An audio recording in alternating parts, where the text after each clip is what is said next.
Wiggle here, checking in Tuesday, whatever the date is.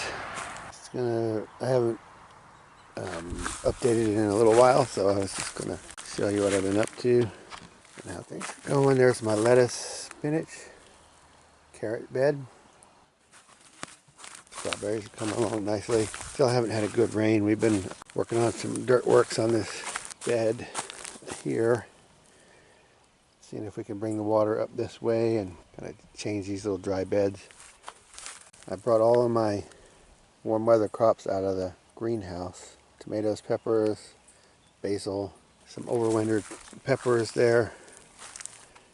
Let's see if they do anything. A few store-bought tomatoes, trying to get suckers off of those for more plants. A couple of palm trees. Got out of the hospital at Lowe's, the plant hospital. Had some chicken get in and damage I had put in some thyme and rosemary there, and some of my other crops. Cold weather greens that I put in a shady spot got scratched up by a stupid chicken. She's been locked up. I'll be working on this today. I just planted this stuff. We have supposed to be mostly cloudy this week, so I'm not going to harden off that greenhouse stuff too much. I'm just going to try to plant it. It's time to get busy. This is peppers and Swiss chard. I had hayed over the mounds, and I raked the hay back, and I brought in some more fertility. I'll show you from over here. So I had rototilled this row, the old wood chips and stuff sitting there. So I'm raking it up after I rototill it, and I'm using it. It's basically compost. It's full of weeds, so I have to address it correctly while I'm using it. And that looks pretty brown, but it's really pretty black when you get into it. It just dries out, gets crusty on the top. Anyway, I use that shovel, that rake, and I just scoop it up, put it in the wheelbarrow, move it over here, and then I'll scrape back that hay that's supposed to be choking out the weeds. I'll pull all the weeds out, then I'll dump another layer of compost on top, and then I'll plant directly into that. So I'll be working on that, on those mounds that way, 3 more mounds. These are all carrots that I had started in the greenhouse. They weren't really taken very good care of, so a lot of them died. I did have some lettuce in there.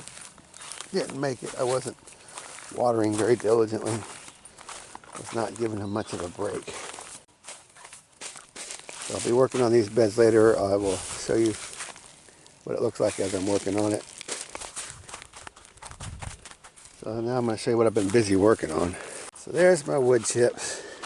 I bribed the tree crews. So that's what I suggest. Just don't do it around me. I bribe them with 20 bucks a load. You can buy a case of Gatorade, you can buy a case of beer.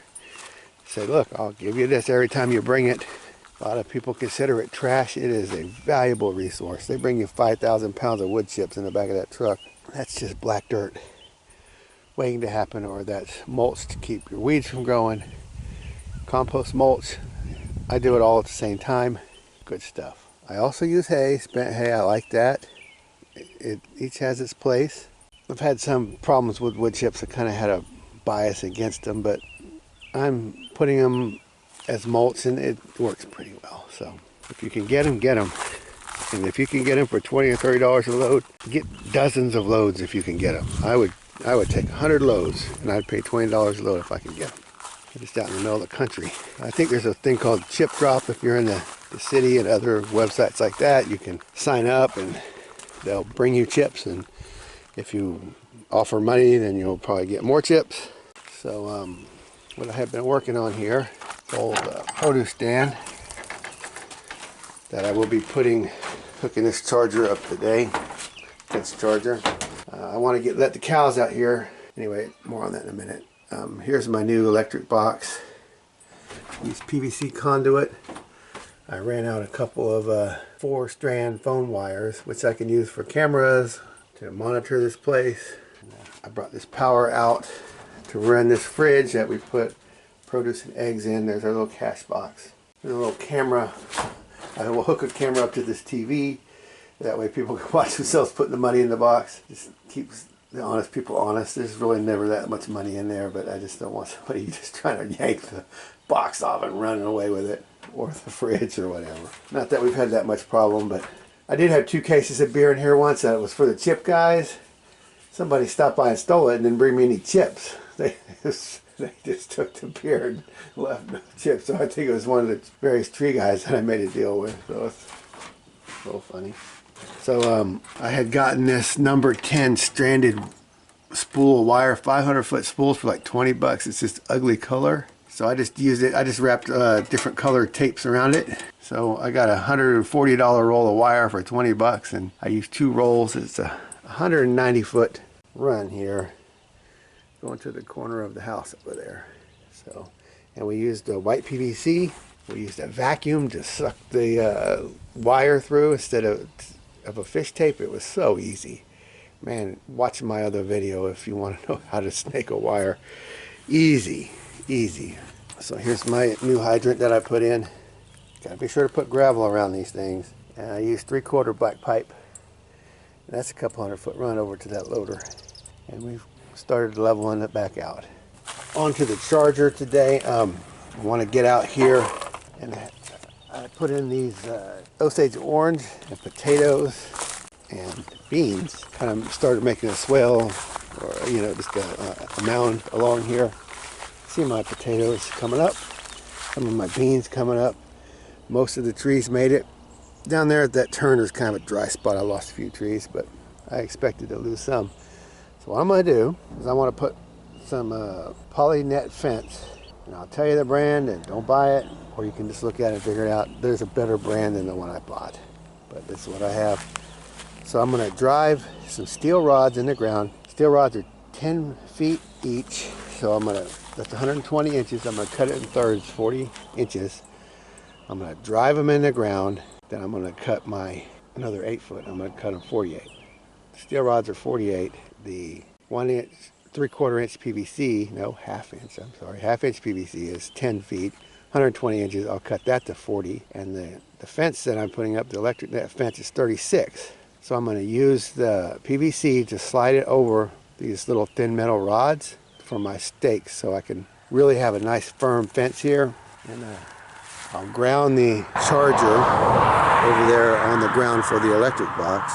Then I'll run an insulator wire over to the fence and then scrape the insulation off, energize this whole fence. And the PVC will keep it from grounding to the metal rod. I'm going to use a T at the bottom, stick a little piece of pipe out of the T, cut a little notch in that little piece of pipe.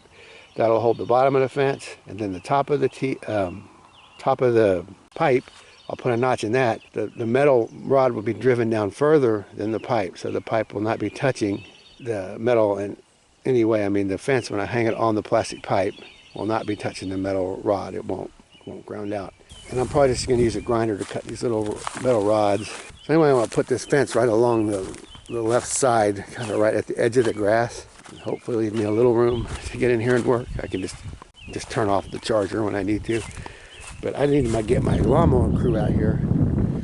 This grass is getting out of hand, and they're looking for a little bit of fast growing forage. So I'm going to get them out here and clean this mess up, since I do not like mowing.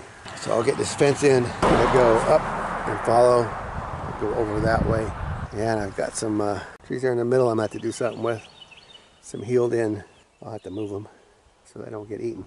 Because I have the goats that will get in here as well. So anyway, I'll update you when I get this fence up. But I also want to show you something. I'm going to pause.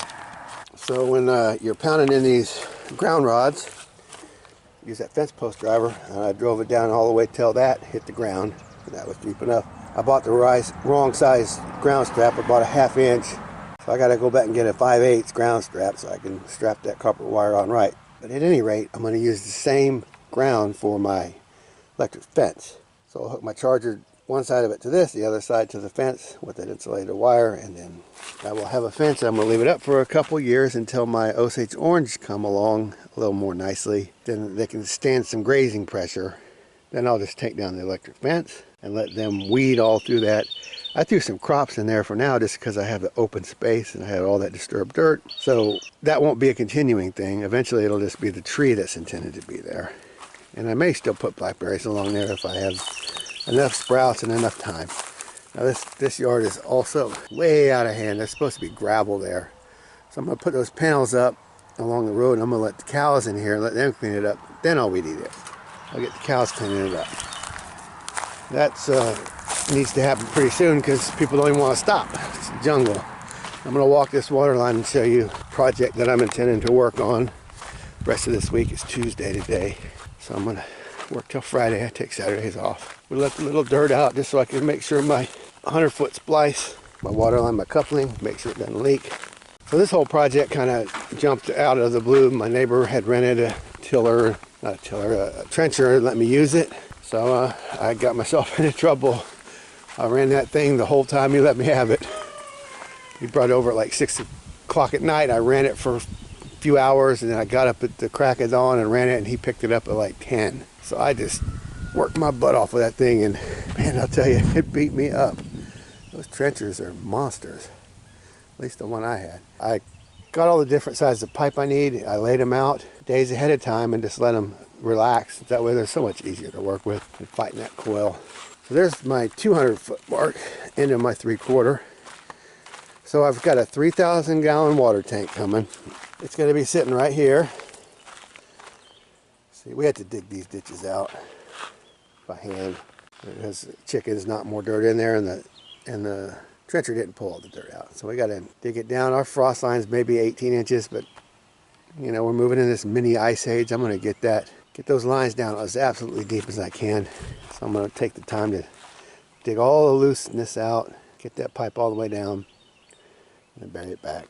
So I'm going to have my 3,000 gallon tank sitting right here, and then I'm going to have 2 lines coming out of it. I'm going to have that 1/2 inch, the smaller one here, and then I'm going to have the 1 inch, because it's going to be a main line. It'll be a 1/2 inch going in from my solar pump, and it'll be 1 inch coming out, and I will put a secondary pump on there that is a pressure pump. So that will directly pressure the lines that I'll be using. So 1 inch out, 1/2 inch in, because the pump is a small pump, but I just want it to run all the time. It'll take like 3 days for it to fill the 3,000 gallon tank if we had 3 days of full sun. But 3,000 gallons is a lot of water, and that's enough to last a family for a year. Just cooking and washing a little bit, you know, washing hands, brush your teeth, not like showers and laundry and all that, but 3,000 will last a family pretty easily, barring the large water use, any agriculture use or anything like that. But I'm going to try to run most of my water through this tank. This is the highest spot on the land. We use an altimeter, and this is a little slightly higher over the back near the road, but this is the best place for my tank.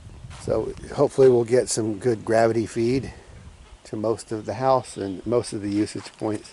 I'll probably eventually build this tank up and build a building and put it in it and get a few more feet rise out of it so we have good pressure just automatically, even without a pressure pump. So if we lose all means of pumping water, at least we'll have the ability to drain that tank, and that'll give us time to figure something else out.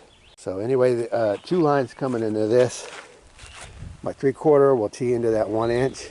That trencher was a bear to maneuver, so I just cut as well as I could and kind of tried to miss as many tree roots as I could. So I have to attach these ditches together, get both lines in there. So here is another transition, and this line will be 3/4. Well, I'm going to run actually 1 inch up to here. This spot is going to be an off-grid bathroom on a trailer. So this will be the water supply line to the off-grid trailer, so I could support a number of campers or a number of RVs or tiny home school bus schoolies, you know, van life. People could come out here and they can use my septic system and my water system. It'll reduce the strain on what they would need. So the trailer will be parked basically here. It's going to be all off grid. It's going to have a propane on-demand hot water tank. Now, if you can see that way, it will be coming to this mound here. Over by that little tiny home in between those trees, it's a little 7-foot pop-up camper, 7x7, little teeny tiny home. It's just like a 1-room thing. Anyway, right beside that, my septic, to the right of it. So anyway, I have the grade, so I'm going to use my little Harbor Freight trencher to cut a trench and put in a pipe all the way back to my septic tank back there. Got a 3,000 gallon tank, and all I'm going to put in there is the toilet. The toilet's going to run all the way down to there, and then down here in this low spot I'm going to run another trench, and I'm just going to use corrugated black pipe. That'll be my gray water. And then when I get it down there, then I'll use the blue perforated, PVC pipe to put in a drain field, but it will only be for gray water, and I'll put a garden or an orchard right on top of it. So it'll be down in that low spot. We can have a lot of flushes in it because all that's going into this 3,000 gallon tank is just toilet. All the other gray water is broken out and used by the gardens, using wood chips and all of that to filter and hold the water and then make it available. All the nitrates and stuff in there will be used up by the plants, so I don't really have any runoff problems. And it makes for a nice fertile garden as long as nothing nasty goes down that gray water pipe. So anyway, this will be a system that can design a lot of flow. Handle a lot of flow. Gray water, black water, and somewhat of an off-grid water, because I will be using DC pumps from that tank. It'll come over to here. I'm going to put a hydrant here, and the guy came and picked up the trencher before I got all the way. This is as far as I could get, but we got something done. So up here, where I'll start putting in little parking spots, little pads, little level pads for people to park whatever on. I came 40 feet out from the fence, from my road, a little over, like maybe 45 feet. So I can put my little pads along. There's the future road. See that pile of dirt? I scraped some dirt. Yeah, them cows are ready for some pasture. See how short that pasture is out there. But I do rotate them around. I have some other pastures. So anyway, finish this road. Got the new driveway over there so people can pull in here. The sawmill is going to be there, up and running. This trailer right here is actually going to be a front porch. I'm going to use a sawmill and logs. I'm going to make this into a giant front porch, covered porch. And I'm going to park it over there in front of the white oak. I'm going to take that little fence in the middle out, so that will be kind of a place where everybody can meet. Just have a little front porch. It's just for everybody to use that's here. We had that windstorm that knocked over that sawmill head, but I left it laying there because it was already laying there long enough I got to drain the oil and all that. So anyway, my hydrant will be here, a little bit back off the road. I got this turn. I didn't want anybody accidentally running into it, so it's a little bit. But you can see it's not too far to any spots along here. Sawmill will stay, but we can start parking several people along here. And eventually even on the inside, but I'm going to stick to the outside. I get another load of gravel and finish cutting that road bed. And I'll be ready for people to park, but off grid. I'm not going to provide any electric, but I will provide water, the number one thing, and I will have sewage. And I will have a dump station that I'm going to put in over there by that bathroom. Everything's going to be on wheels. So the assessors, it's none of their business. It's all on wheels. If there's a problem, then we'll... And totally a tangent, but look at this beautiful Cleavers growing out here. It's a food source. It doesn't last long. If you can find it though, it's usually prolific in wherever the area is. So look up Cleavers, see what you can do with it. It's sticky. I think they also call it bedstraw. It's got a square stem, so I guess it's part of the mint family, perhaps. I'm not sure, but I know it's edible. So all of that Cleavers. Totally a tangent, but it was here. So I'll put my one hydrant here. I'll put another hydrant down there, just so you don't have to run so many hoses. So this will all be a 3/4 line here, and I'll transition from a 1 inch to a 3/4 at the actual hydrant that I'm putting in. Because I'll just use the hydrant to feed the bathroom. I won't have any other plumbing, just a hydrant coming up and a hose. Later on we can change that, but I just want to make it easy and quick. Anyway, 1 inch line coming here. This was an old spot where I was feeding hay. Some poly netting in there. That's a pretty nice size pile of compost. I had to scrape that out of the way because the trencher did not like that a bit. But there's fertility for a garden. More over there, so there's going to be some kind of community garden thing going over here. Probably just right on top of that mound. So the 1 inch line is going to tee here. And then I have a hydrant inside the chicken house there. So I'm going to dig that out. I'm going to pull that railroad tie out of there, tunnel under there, and hook to the other hydrant that I already have. Here is the 10-inch, 10-foot. It's maybe half-inch, 3/8 more like. 3/8 rod. I'm going to cut that up. That's what's going to support my fence that I'm putting in over there I was telling you about. Here's the end of the line. So that's old fence there. Fence was there before the building. So I'm going to mine that railroad tie out of there, and that'll leave me a hole to tunnel under. So this will actually tie back into my main plumbing. The good thing about this branch line is that at the well house I have a valve, so I can actually make this whole system independent of my main house supply. So my main house is on one line, then I have all the other lines. I have another building out there that has water. I have water running to the garden. All of that is actually separate if I turn that valve. So this whole system, this whole off-grid system can feed everything but my house. I can leave my electric pump on, or I can turn it off, open the valve, and this will feed my whole house. It just depends how I want to do it. I'm going to leave my AC pump in, and I'm going to run the DC pump right in on top of it. It's a 6-inch casing, I'll show you. So this part right here will only have 1/2 inch, and I wasn't thinking right. I threw this in real quick and started burying it back because of the chickens, but I put 1 inch in. I only needed 1/2 pipe, because that's all that little pump's going to need. There's my 6-inch casing. I'm going to put a pole and a panel. This just needs one panel and no battery storage, and it's got a little pump controller because my panel's 36 and the pump can go up to 30. So I got the pump controller that will manage that. Only when the sun's shining, the pump's running, it's going to pump through this 1/2 inch all the way back around up by that tree where the tank is. So all of this will just have to be 1/2 inch up to that T right there, and then right here at this T, then I'll have a 1 inch coming down that will hook into my rest of my house. So that's the layout, that's the plan. We got a lot of work to do here, obviously. Got to get all this old loose dirt out of here and get the pipes in. I'm doing the fence out there first, but I just kind of wanted to show you the plan for my off-grid water. And I guess we'll get busy now. I'm going to get an electric grinder if I can find it, and I'm going to cut up my poles, and I'm going to use that fence pounder to pound those poles in. And this is the idea. And the 1/2 inch pipe, just like that. So the pipe will be down lower, wherever, and then I'll put a notch in this that'll hold the top part of my fence.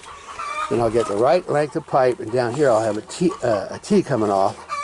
Put another piece of pipe out of it. There's another notch that'll hold it, so I'm going to stretch it tight, but then there'll be another little piece of pipe underneath the T to keep the pipe off the ground. The net off the ground. The net will be about 4 inches off the ground or so. Hopefully keep chickens out, but the main thing is to keep the grazers out. I think it's a pretty good solution. I don't like those fiberglass poles. They're just too cheap and too hard to work with, too hard to get in this clay around here. And they're not very strong. Once you get them in, they're floppy. This is going to be strong. I'm going to plan on leaving that fence up for a couple years, and then I'll take it down and move it somewhere else. So I want it to last. I don't have to deal with it. I don't want to keep having problems with it. An electric fence is always a hassle, at least to me. So I don't want to have to deal with all that. I just want to put it up, take advantage of something I already have, and it will keep my new trees safe and my crops as I put them in there. So I will get busy. I got to cut I think it's 11 poles I got to cut into thirds, 11 bars there, and then get the PVC going, and I'll show you some video when I get halfway through or something. I'll show you the finished product later. Then we'll get busy digging. So anyway, thanks for watching. I'll keep you updated on all this. So I'm cutting my 1/2 inch PVC into 36-inch pieces to meet my fence width. So I got my 120 inches, cut 3 36s out of there, and then I have my 13.5 inch scrap here. So I'll cut that 13.5 inch scrap in half, and that'll be the bottom part of my fence post. I'm going to cut these steel rods down to 40. They don't have to run all the way to the top of the pipe. I'll pound them in, slide the pipe over, and put the fence up. So I will show you that in a little bit. I wanted to tell you a tip of cutting a number of things at one time. They don't have to be exactly 36. Just keeping them pretty close. So I'm cutting them in a bundle. And I'm using this metal chop saw, and it's working just fine. So it saves you some time right there if you have one of these. Parts for my fence post, So I just get a T, put it on there.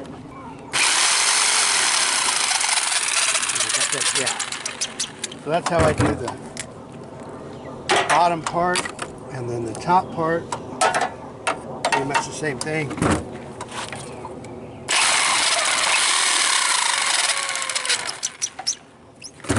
And then I have a gap, and that gap,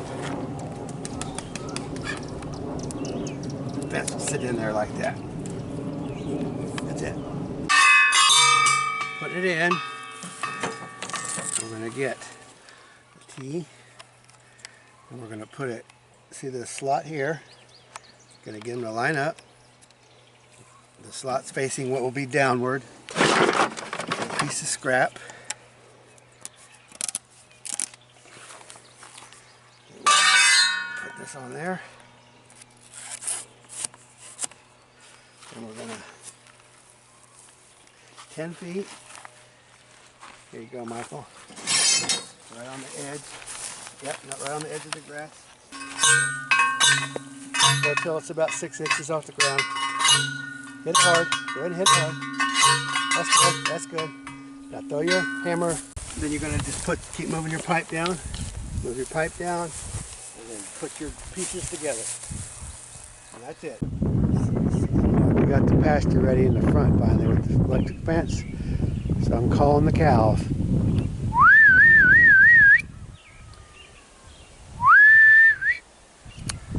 Tries to whistle.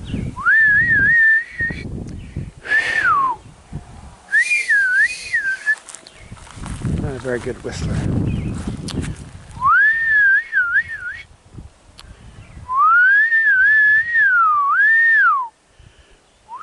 The goats are coming. Come here, cows!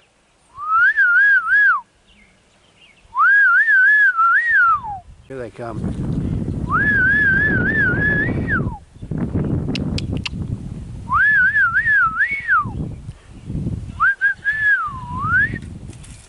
Mama goat. Come on, mama goat.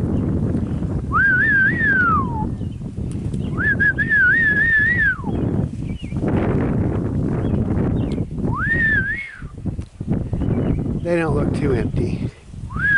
They got food in their bellies. Come on, cows!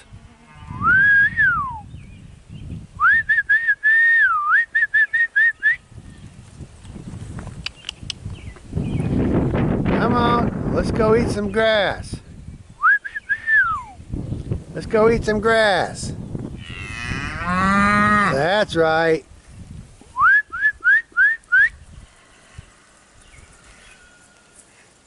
Old Jersey girl. Let's go eat. Let's go eat. Now there's a shot from my septic here all the way up to that pile. So I'm going to set this off for a few minutes.